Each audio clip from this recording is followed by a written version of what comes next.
à tous. Même si le temps est contraint et limité, je prends quand même 2 secondes pour remercier Christophe et Marie-Élise pour leur invitation. Et je suis ravie de pouvoir vous parler aujourd'hui d'un des sujets qui m'occupe beaucoup à la fois en clinique et au laboratoire. Et ça va être un peu le propos du topo. Je suis désolée, je vais mettre un petit peu de physiopathe, mais parce que je pense vraiment que comprendre les mécanismes qui aboutissent à ce risque de lymphome, vous allez voir, nous donne des clés pour arriver à une meilleure prise en charge de nos patients, ce qui est quand même notre but en tant que médecin et médecin-chercheur.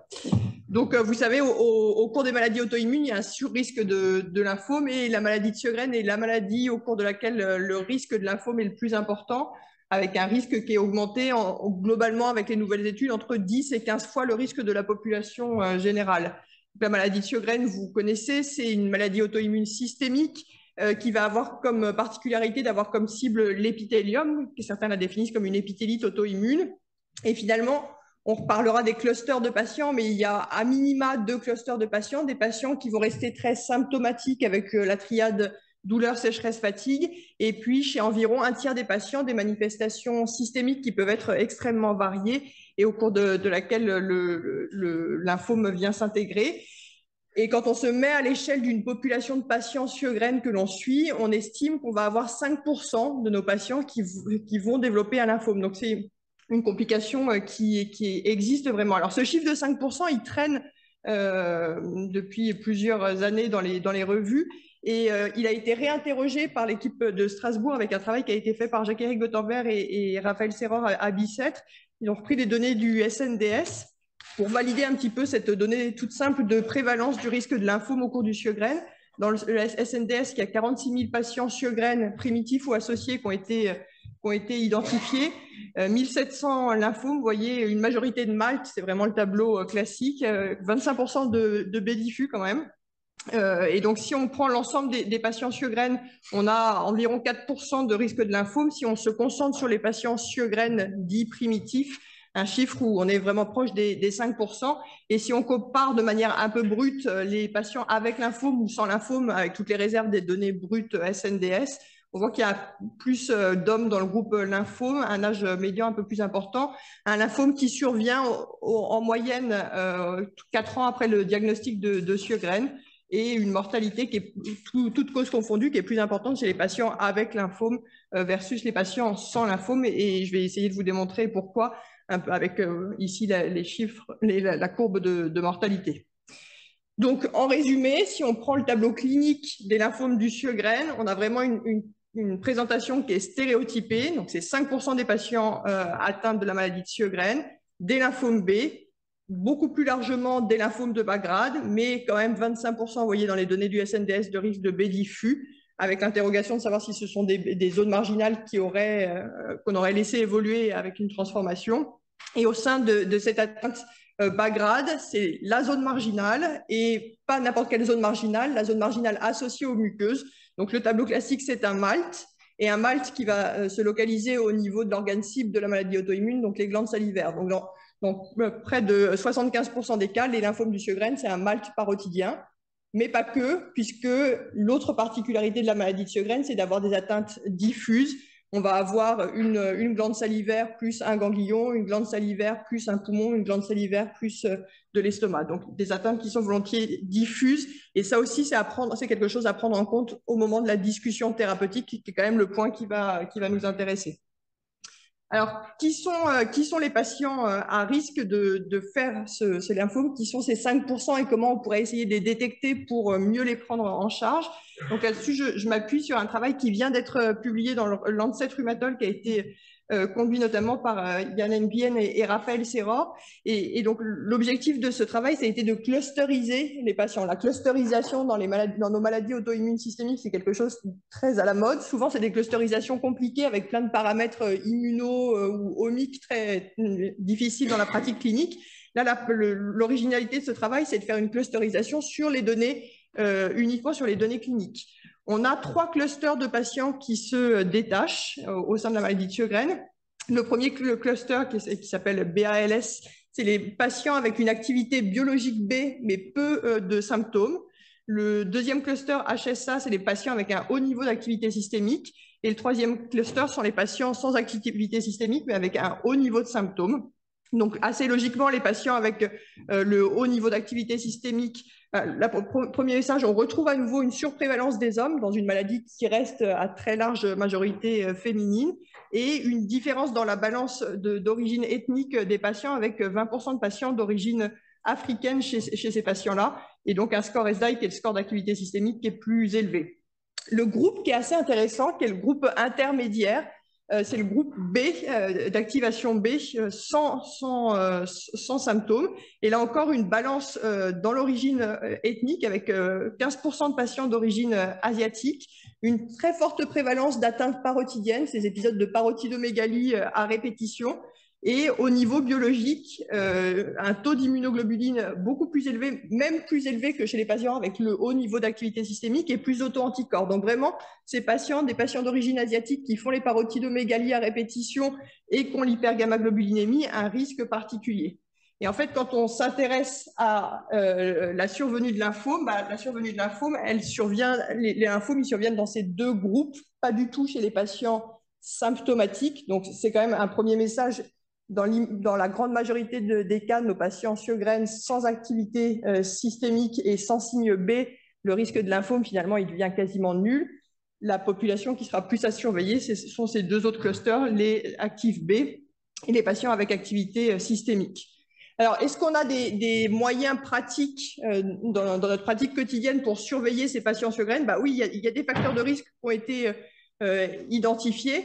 Je vous ai parlé là sur les travaux de clustering et d'autres équipes l'ont souligné, l'origine ethnique, le rôle du sexe avec possiblement un surrisque dans la population masculine et puis des facteurs cliniques classiques, les parotidomégalies à répétition, le fait d'avoir des adénopathies et puis tout ce qui va être lié à l'hyperactivation B et notamment par la voie du facteur rhumatoïde, on va en reparler, avec la présence d'un purpura qui peut être associé à une cryoglobuline, la consommation du complément, là aussi associé à la cryo. Vous savez que la maladie de Sjögren est devenue la première cause de vascularite cryoglobulinémique de cryo mixte.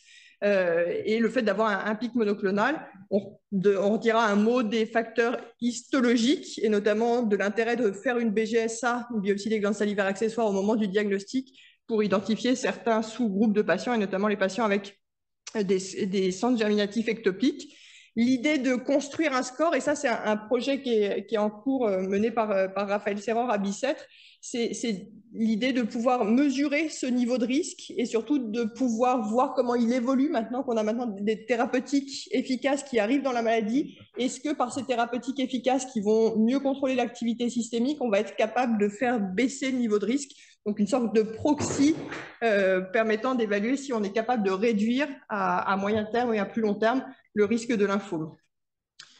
Dans les autres facteurs de risque associés au lymphome, il y a deux paramètres importants que sont l'activité de la maladie. Donc vous l'avez compris, et c'est ce qui va nous occuper sur la plupart de ce topo.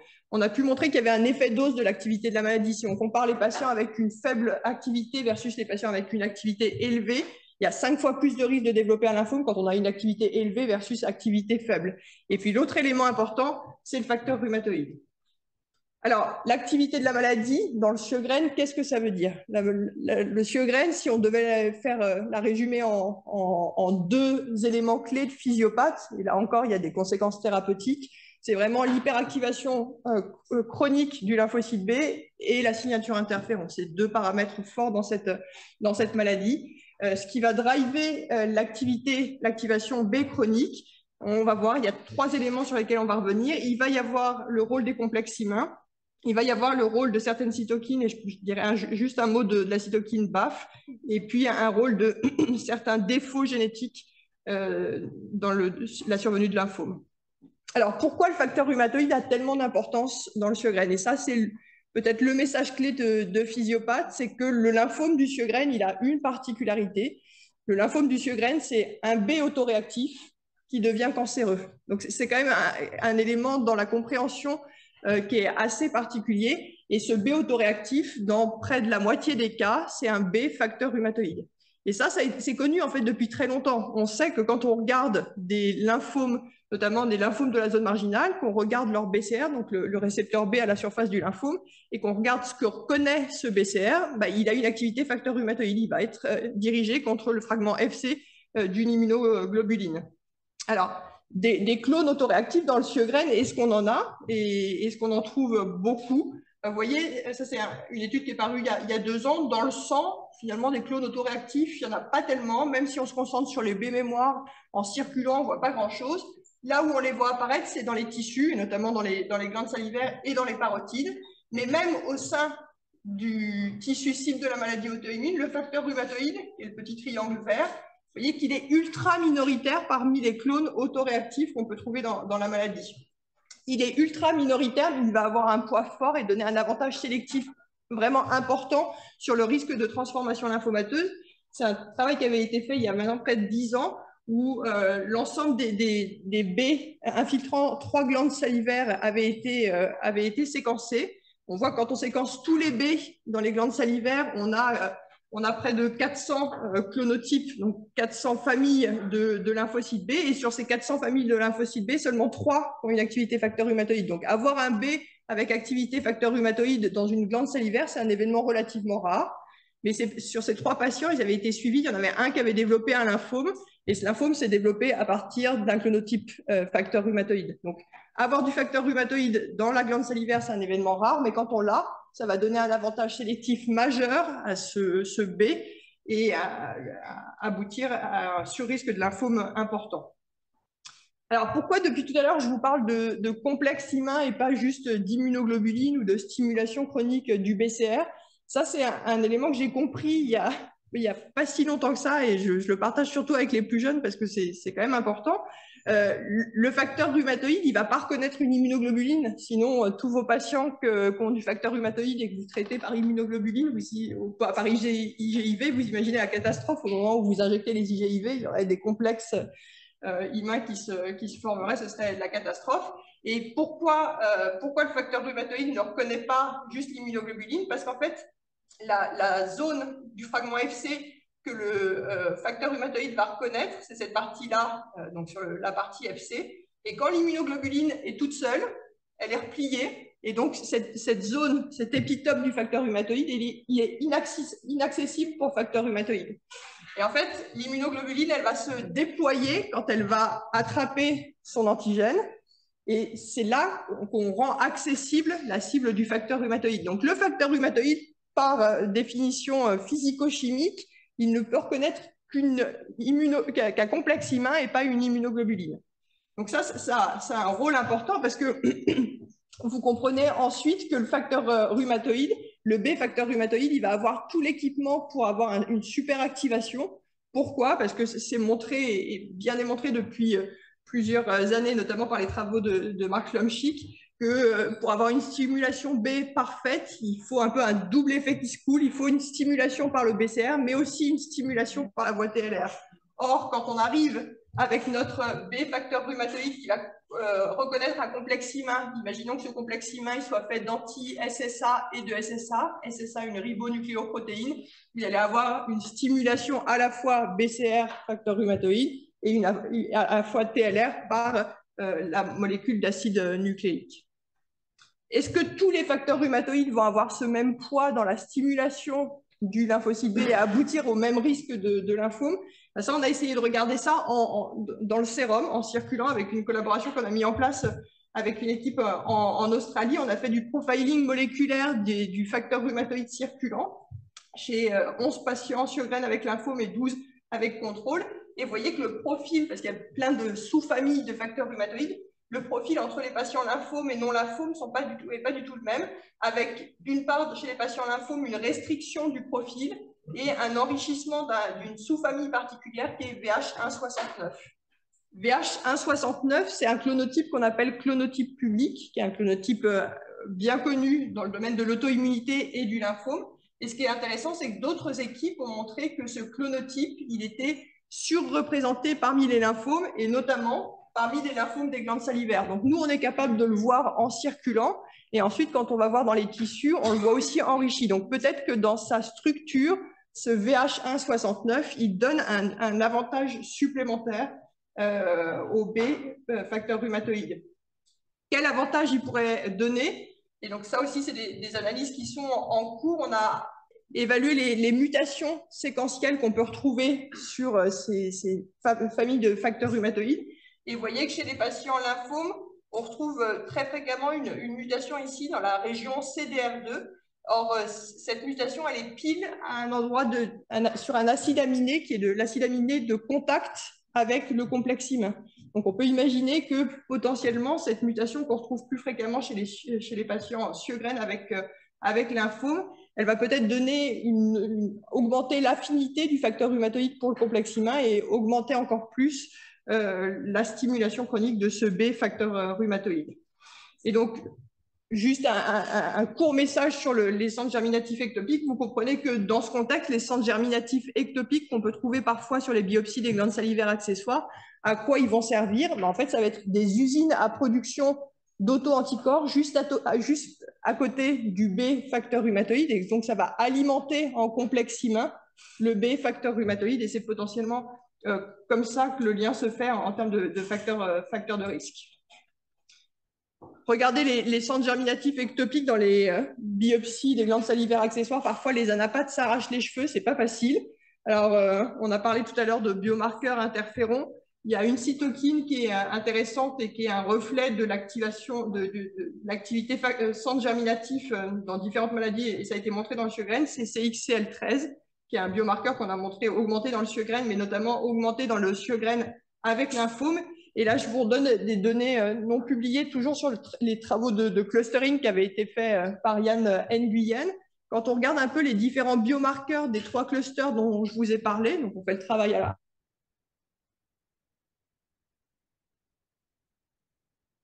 Les 2 clusters qui nous intéressent, ils ont une augmentation de beaucoup de biomarqueurs, ils ont plus de signatures interférons et ils ont aussi plus de signatures CXCL13, donc signature centre germinatif ectopique.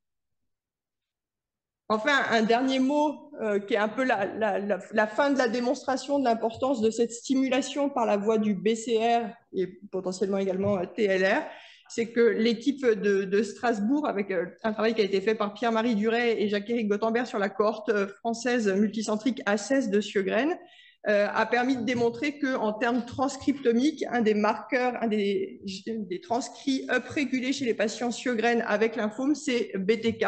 Et ça fait du sens puisque BTK est sous le signaling du BCR. Donc ça valorise une fois encore le fait que ce lymphome, il survient quand il y a une stimulation chronique du BCR.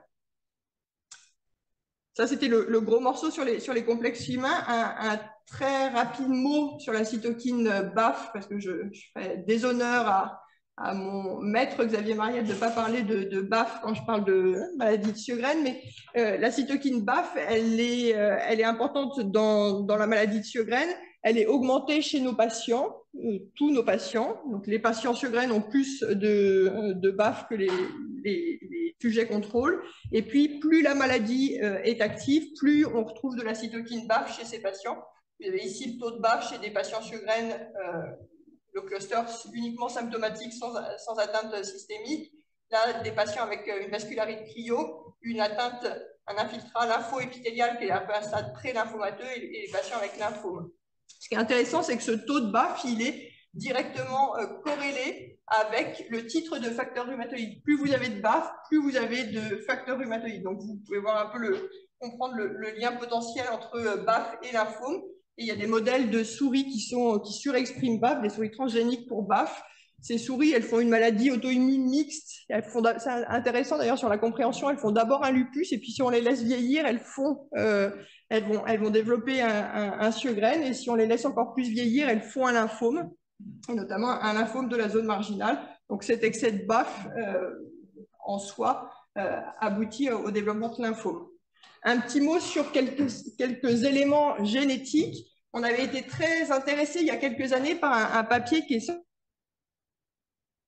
qui s'intéressait au surrisque de sclérose en plaques et de lupus qu'il y a en Sardaigne. En Europe, c'est un des spots où il y a un énorme risque de sclérose en plaques et de lupus. Et en fait, les auteurs ont démontré que dans cette région particulière de l'Italie, ce risque était notamment drivé par un polymorphisme qu'ils ont appelé BAFF-VAR. Et BAFF-VAR, en fait, ça va faire sauter une zone de fixation d'un micro-RNA qui déstabilise le transcrit de BAFF. Donc, quand on a le transcrit, on a moins de rétrocontrôle par le micro-RNA, donc on a plus de BAFF circulant et plus de risque de développer une sclérose en plaques ou un lupus. Et donc, nous, on a regardé BAFF-VAR dans le Sjögren. On le retrouve plus fréquemment chez les patients Sjögren versus lupus. Et puis, les patients Sjögren qui ont ce BAFF-VAR, on confirme qu'ils ont plus de BAFF circulant que les patients qui n'ont pas le variant. Et on retrouve 16% de lymphome chez les patients porteurs de ce polymorphisme versus 5% chez les patients qui ne sont pas porteurs. Donc, BAFF-VAR n'est pas l'explication seule du risque de lymphome, mais ça peut être un des drivers supplémentaires de ce risque de lymphome. Et puis enfin, toujours sur la génétique, en fait, la recette, si on veut fabriquer un lymphome de la zone marginale, il faut 2 événements physiopathes au minimum. Il faut une stimulation chronique antigénique, et vous voyez qu'avec le B facteur rhumatoïde et les complexes humains, on a tout ce qu'il faut dans la machinerie pour arriver à ce risque de lymphome. Et il faut des modifications génétiques qui vont faire sauter des voies de contrôle, et notamment, ça a été bien montré pour la voie NF-κB ou la voie Notch. Donc nous, on s'était intéressé à certains gènes impliqués dans le risque de lymphome et d'auto-immunité. On avait regardé il y a quelques années des mutations et des variants de TNF-AIP3, qui est le gène qui code pour la protéine A20, qui est un contrôleur de la voie NF-κB. On avait montré que dans 75% des cas, le gène TNF-IP3 est muté chez les patients Sjögren avec lymphome. Et ce qui était intéressant, c'est que cette variation génétique de TNF-IP3, on peut la trouver soit en somatique directement sur la tumeur, avec des protéines tronquées complètement dysfonctionnelles, mais même des polymorphismes germinaux, donc qui sont exprimés sur toutes les cellules de l'organisme, mais qui vont trouver leur expression phénotypique uniquement dans le B, puisque c'est le lymphocyte B dans cette maladie qui a besoin d'être contrôlé, puisqu'il est stimulé en permanence par les complexes humains.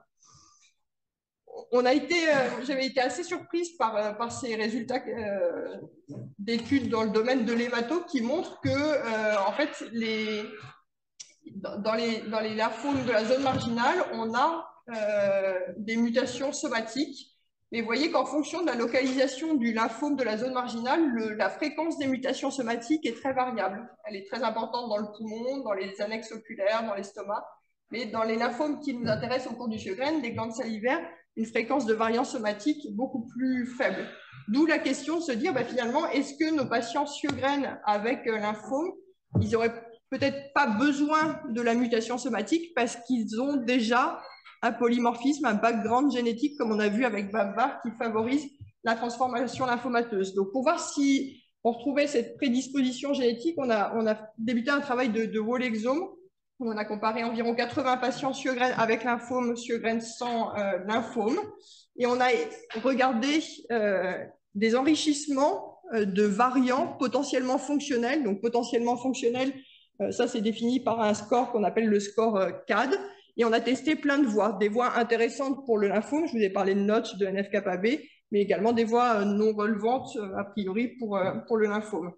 Et ce qu'on a pu retrouver, c'est que les patients Sjögren avec lymphome avaient un enrichissement de variants germinaux potentiellement fonctionnels dans 2 voies d'intérêt, la voie NF-κB et la voie du BCR. Donc ça, il reste maintenant à démontrer si ce score in silico qu'on a détecté a vraiment des conséquences sur la fonction de la cellule quand on la stimule sur la voie NF-κB ou sur la voie du BCR. Mais ça pourrait être un élément supplémentaire de dire que c'est une accumulation de variants sur une pathway qui va aboutir au risque de lymphome. Donc vous avez compris, le lymphome au cours du Sjögren, c'est un processus multi-étapes. Un processus multi-étapes qui part d'un B, notamment d'un B facteur rhumatoïde, qui va être alimenté par des complexes humains. Et sur cette histoire vont venir se greffer d'autres éléments, l'excès de la cytokine BAFF, certaines anomalies génétiques germinales ou somatiques qui vont aboutir au développement de lymphome. Donc vraiment un process multi-étapes. Et ce process multi-étapes, c'est intéressant de voir qu'il a été très très bien décrit dans la transformation du facteur rhumatoïde vers la cryoglobuline avec l'acquisition de mutations. Alors, ce qui vous intéresse, vous, c'est quand même en pratique clinique. Qu'est-ce qu'on fait avec nos patients? Donc, vous avez compris, c'est un process multi-étapes. Quand est-ce qu'on doit s'inquiéter et comment on doit intervenir? Donc, quand est-ce qu'on doit s'inquiéter et suspecter le lymphome? Quand il y a une parotidomégalie qui devient fixe, et notamment les parotidomégalies du Sjögren, elles sont extrêmement corticosensibles. Quand elles deviennent corticorésistantes et que vous gardez un nodule fixé, c'est là qu'il faut suspecter le lymphome. Quand vous voyez apparaître une cryo ou une cryo qui devient symptomatique avec l'apparition d'une vascularite cryoglobulinémique ou un titre de facteur rhumatoïde qui s'envole, ou les pics monoclonales. Les explorations de débrouillage qu'on propose, c'est de refaire la biopsie des glandes salivaires accessoires et de faire un PET scanner. Refaire la biopsie des glandes salivaires accessoires, pourquoi? Je vous ai dit, la localisation la plus fréquente, c'est les parotides. Une biopsie parotidienne, c'est pas toujours facile à réaliser chez nos patients. Et donc ça, c'est un travail qu'on avait fait avec l'équipe de Cochin.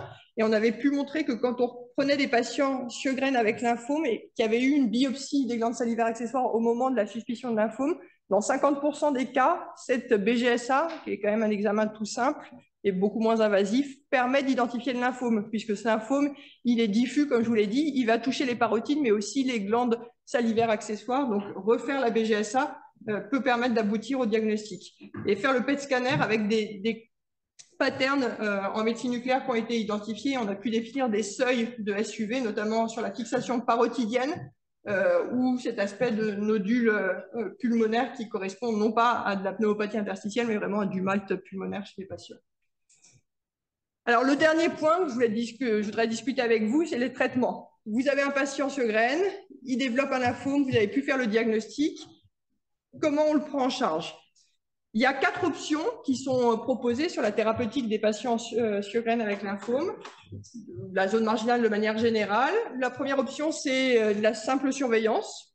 La deuxième option, c'est un traitement local. Et là, je vais d'emblée le balayer un petit peu parce que proposer une radiothérapie parotidienne à un patient qui a déjà un syndrome sec marqué, c'est probablement pas en termes de qualité de vie sur un lymphome de bas grade la meilleure solution à proposer. Il y a l'option qui est souvent discutée, et souvent on a des avis sur cette question du rituximab seul, et vous allez voir quel est mon point de vue sur cette question. Et puis, la combothérapie.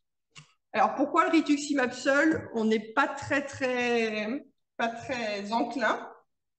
Finalement, il y a eu une preuve physiopathe récente qui est arrivée avec ce papier. Vous avez compris que le B facteur rhumatoïde, c'est vraiment la cible, le bad guy de l'histoire. Il y a un travail hollandais qui a pu montrer que quand on regarde la présence de B facteur rhumatoïde dans les glandes salivaires avant ou après ritux, le ritux ne fait pas grand-chose au B facteur rhumatoïde. Le ritux, c'est pas un très bon dépléteur tissulaire. Et notamment sur ces clones facteurs rhumatoïdes, il n'a probablement pas une bonne efficacité. Donc, vous mettez votre ritux, vous faites baisser, vous avez une déplétion B circulante, mais dans le tissu, on ne sait pas bien ce qui se passe, et sur le facteur rhumatoïde, ça n'a pas l'air génial. Et en fait, ça a été confirmé il n'y a pas très longtemps avec les 7 combothérapies ritux belimumab qui a aussi été fait dans le lupus, mais qui a aussi été fait dans le Sjögren. Et dans le Sjögren, si on s'intéresse à cette déplétion tissulaire avec les différentes options thérapeutiques, donc là, c'était le bras placebo, on garde des B infiltrants. Dans le bras belimumab seul, vous voyez très peu de déplétion tissulaire. Rituximab seul, très peu de déplétion tissulaire. Et c'était la combothérapie Belli-Ritux qui arrivait à une déplétion tissulaire. Donc probablement faire Ritux tout seul, si vous voulez dégager le B facteur rhumatoïde, c'est sans doute pas la bonne option. Alors nous, on avait une petite expérience de l'association Herbinda qui est proposée dans les lymphomes de bas grade. On avait repris 13 patients Sjögren qui avaient été traités de cette manière, qu'on avait traité de cette manière. Sur l'efficacité, 100% de réponse hématologique, ce qui n'est pas très étonnant sur un lymphome de bas grade, sur une réponse à court terme. L'élément qui commence à être intéressant, c'est sur le score d'activité systémique. Vous voyez que c'est des patients qui, avant le début du traitement, ont un score extrêmement élevé. Un score ESSDAI à 28, c'est énorme. On considère qu'au-delà de 5, on a une activité systémique. Même si on enlève le poids du lymphome, vous avez un score à 16, donc vraiment des patients très actifs. Et après la chimiothérapie, ils sont à 2,7, donc on réduit drastiquement l'activité de la maladie auto-immune. Et donc on a voulu aller plus loin et tester adresser cette question. Donc ça, c'est un travail que j'ai fait avec deux internistes, Juliette Roca et Maxime Bédon. On a réussi à colliger à travers la France 106 cas de patients Sjögren avec lymphome. une majorité de zones marginales, vous l'avez compris, et notamment de Malte. Vous voyez que ces patients Sjögren qui font un lymphome, une fois encore, hein, c'est des patients actifs, ils ont un SDI à 8,5. La plupart du temps, une atteinte disséminée, ils ont la parotide, mais ils ont autre chose. Et on a regardé en rétrospective quelles étaient les stratégies thérapeutiques proposées, donc du wait and see, juste la surveillance pour un quart des patients, traitement local 17% et systémique 60%. Notre question, ça a été de voir quel est l'impact de la stratégie thérapeutique sur la réponse hématologique et sur la maladie de Sjögren. Donc sur la première comparaison, on a fait une comparaison des patients qui recevaient un traitement systémique versus pas de traitement. Vous voyez qu'il n'y a pas de différence sur la PFS lymphome, ce qui est déjà connu dans la population générale de zone marginale. Il n'y a pas de différence sur l'OS. En revanche, on réduit avec un HR à 0,43 le risque de rechute de la maladie de Sjögren. Donc, les patients Sjögren qui vont être traités par un traitement systémique pour leur lymphome de la zone marginale, on va diminuer de 60% le risque qu'ils fassent ensuite une poussée systémique de la maladie de Sjögren. Et ensuite, sur les modalités de traitement, quand on compare monothérapie ou combothérapie, donc en gros le Ritux ou la combo R quelque chose, R fludarabine ou R Benda, on n'a pas de différence en termes d'OS ou de PFS Sjögren, mais on a une différence sur la PFS lymphome, et là encore, c'est des résultats qui ont été publiés dans la zone marginale de manière générale. Donc, vraiment probablement un intérêt à traiter ces patients quand ils ont une maladie systémique active, quand ils ont une atteinte disséminée, et plutôt un traitement systémique plutôt de type combothérapie. Est-ce que le pronostic de ces lymphomes est bon? Finalement, globalement, il est bon et superposable à ce qu'on voit en population générale, avec deux facteurs pronostiques qui ont été mis en évidence. L'activité de leur maladie auto-immune. Donc, il faut vraiment, dans ces lymphomes, et c'est parfois ce qu'on a du mal à faire entendre, c'est que certes, il y a la maladie hématologique, il y a le lymphome, mais il y a le Sjögren associé. Donc, ces patients, quand ils ont une maladie très active, il faut vraiment les prendre en charge de manière active, avec le score SDI qui est un score de mauvais pronostic, et le score IPI qui est le score pronostic classique dans les zones marginales. Quelles sont les modalités de traitement? Donc, je l'ai dit, plutôt combothérapie systémique, et puis on a probablement des nouvelles pistes thérapeutiques. On a parlé de BTK tout à l'heure, montré dans la cohorte ACES. Là, je vous rappelle les premiers essais avec le rémibrutinib qui ont été publiés cette année dans le Sjögren, avec cette fois-ci des Sjögren systémiques sans lymphome, mais un effet intéressant sur la diminution de l'activité systémique de la maladie. Et en parallèle, je vous ai mis ici un autre inhibiteur de BTK qui a été proposé dans les lymphomes de la zone marginale réfractaire avec un profil de réponse extrêmement intéressant. Donc cette piste de l'inhibition de BTK qui ferait un peu le double job de la maladie hématologique et de la maladie auto-immune. Donc en résumé, vous avez vu que le lymphome dans la maladie de Sjögren, c'est vraiment la partie émergée de l'iceberg, hein, de cette hyperactivation. Ça n'arrive pas chez tous les patients, c'est un phénotype de patient particulier, une transformation qui est multi-étape, et on peut espérer que maintenant qu'on a des thérapeutiques qui sont en train d'arriver dans la maladie, on arrivera à intervenir en amont pour casser un peu ce cycle d'hyperactivation. On a des facteurs prédictifs de survenue, on a des warnings cliniques qu'il faut savoir utiliser en pratique avec un workflow de procédure pour vérifier si oui ou non il y a bien un lymphome chez ce patient. Et il reste un gros boulot d'homogénéisation de la stratégie thérapeutique qui peut être proposée chez nos patients. Quels patients on traite et quelles modalités de traitement chez ces patients. Je vous remercie pour votre attention.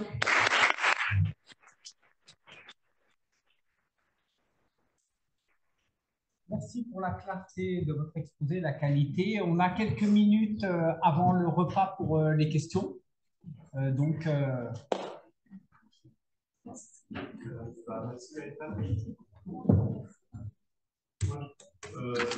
questions. La première, c'est quel est le pourcentage parmi les Sjögren qui ont des signes d'activation B, quel est le pourcentage de ceux qui ne vont pas évoluer vers un lymphome ou ceux qui vont évoluer vers un lymphome, et qu'est-ce qu'ils leur proposent en pratique? Pour l'instant, on n'a aucun traitement à leur proposer. Moi, parfois, on a envie de leur faire du rituximab, mais bon, moi, ceux que je vous envoyais, vous avez dit non. Mais parce qu'ils avaient un Malte déjà. C'était pas parce que... Ouais. Voilà, bon. Donc la question, c'est est-ce que tu peux leur proposer quelque chose on sait que le plaquenil, c'est pas bon, c'est pas des corticoïdes, c'est pas de façon intéressante à long terme. Tu les regardes, tu les revois tous les 6 mois, tous les ans, en attendant qu'un médicament sorte, qui ça va arriver, ou bien tu fais des choses actives?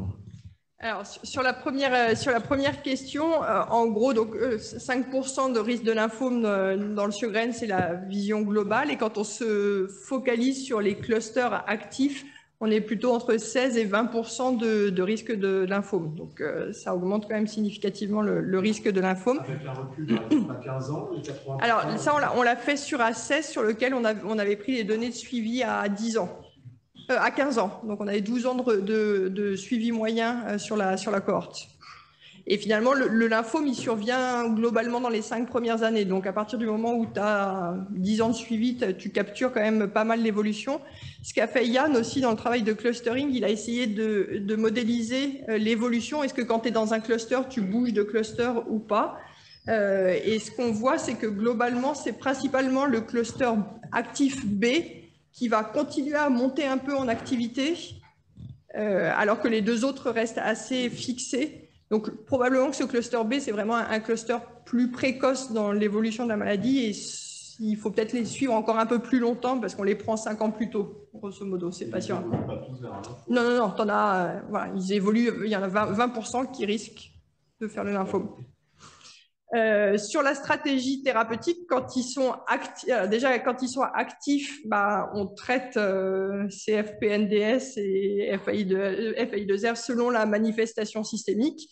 Donc, s'ils ont une vascularite cryo, bah oui, on va discuter de leur mettre du Ritux comme une vascularite cryo. S'ils ont une atteinte articulaire, on va proposer un traitement de l'atteinte articulaire. Après, sur juste des signes d'activation B, on traite pas juste l'activation B. Et une fois que le lymphome est là, vraiment, nous, on ne fait jamais Ritux tout seul pour les raisons exposées. Parce que probablement qu'on n'arrive pas à une bonne déplétion. Alors après, il y a plein de choses nouvelles qui vont arriver, et même sur le suivi de la déplétion tissulaire, moi je pense que c'est un des éléments clés, parce que ce lymphome, il survient vraiment dans le tissu, dans les glandes salivaires. Donc, est-ce que, par exemple, avec l'OBI, on a une déplétion qui va être plus profonde que ce qu'on peut voir avec le Ritux? Il y a probablement d'autres outils thérapeutiques qui nous permettraient, entre la chimiothérapie et le wait and see, d'avoir une stratégie un peu plus active, préventive. J'ai une petite question sur, dans tes 2 clusters là, que tu as identifiés, que tu nous as montrés, donc qui sont les plus à risque de lymphome, très pratique, quelle fréquence de rebiopsie des glandes salivaires pour surveiller? Alors, nous, ce qu'on fait, c'est qu'on les biopsie au moment où ils arrivent comme ça avec ce cluster, pour voir un peu voilà, si on n'a pas déjà le lymphome à ce moment-là. Et après, c'est 6 événements. 6 événements cliniques ou 6 événements biologiques. Mais on ne va pas faire un PET scan tous les 6 mois, on ne va pas refaire une BGSA annuelle. Donc, c'est 6 événements. J'ai une autre petite question, c'est quid de l'intelligence artificielle pour l'interprétation de la biopsie? Ah ouais, alors sur l'intelligence artificielle, dans l'interprétation de la biopsie, ça c'est déjà bien avancé. Il y a un projet qui est fait, et notamment dans le consortium Necessity, qui est le consortium européen qui est mené par Xavier Mariette, où il y a un travail de développement d'un algorithme d'IA qui est très performant sur l'interprétation des BGSA en diagnostic. Et ça, c'est hyper important. On est en train de refaire un travail avec un de nos internes sur la variabilité d'interprétation. C'est notre première étape quand on nous adresse un patient pour suspicion de Sjögren. On fait relire systématiquement la BGSA. Il y a 50% de variabilité sur la lecture. Donc, quand vous avez un diagnostic de Sjögren qui repose que sur la BGSA, il faut vraiment être extrêmement prudent. Donc, sur l'outil diagnostic, ça va arriver. Et derrière, les questions d'identifier de nouveaux paramètres, probablement pronostiques. Moi, je relaye une question du chat. On nous demande quel est le pourcentage de patients avec co-infection Helicobacter pylori. Il peut y avoir comme en population, comme en population générale, mais les lymphomes du Sjögren ne sont pas des lymphomes Helicobacter pylori. Ok. Et est-ce que vous biopsiez tous vos patients en première intention? au moment du diagnostic, sauf, on dit en médecine comme en amour, ni jamais ni toujours, mais au diagnostic, on fait une BGSA. Ouais. Merci beaucoup Gaëtan, c'était vraiment un super topo. En fait, ma question, c'est le fait qu'il y ait une stimulation BCR-TLR, qu'il y ait des mutations sur la voie NF-kappa-B, qu'il y ait des B facteurs rhumatoïdes positifs, ça arrive aussi dans le lupus. Et pourtant, il n'y a pas ce surrisque de lymphome. Ouais. Donc, comment est-ce que tu penses, enfin, c'est quoi ton Parce que idée? je pense qu'un des acteurs que pour le moment, on a très peu regardé, et donc pour ça, il nous faudrait faire un peu de spatial et d'aller vraiment dans le tissu, je pense que c'est l'immunosurveillance. Un des trucs très, très particuliers du Sjögren, c'est que ça se passe vraiment dans le tissu, dans un organe qui n'est pas censé être un organe immunologique. Et donc, je pense que l'équipement de l'immunosurveillance n'est pas fait pour. Et donc, ça favorise l'échappement. Et donc, il y a une autre situation, tous les internes de rhumato le savent, mais la polyarthrite rhumatoïde, on a plein de facteurs rhumatoïdes et on a des lymphomes dans la polyarthrite rhumatoïde, mais c'est pas ces lymphomes-là et pas de lymphome de la synoviale, par exemple. Donc, il doit se passer quelque chose dans l'environnement et peut-être que l'équipement de l'environnement ou peut-être qu'on a des défauts dans des pathways de contrôle de l'activation qui jouent. J'avais une question également. Que nous apprend sur la maladie et les traitements potentiels le fait que la chimiothérapie permet de diminuer en fait à long terme l'activité de la maladie? Je pense que ça... Alors, le premier message, c'est que bien sûr, on ne va pas traiter tous les patients Sjögren par Herbinda. Ce serait un petit peu agressif. Mais je pense qu'il faut viser à une déplétion et une action tissulaire que permettent cette combinaison et que certains traitements qu'on propose à l'heure actuelle ne permettent pas. Donc, il y a vraiment un rôle d'un pool mémoire important et d'arriver, comme dans plein d'autres maladies auto-immunes, mais d'arriver à une déplétion des clones mémoire autoréactifs.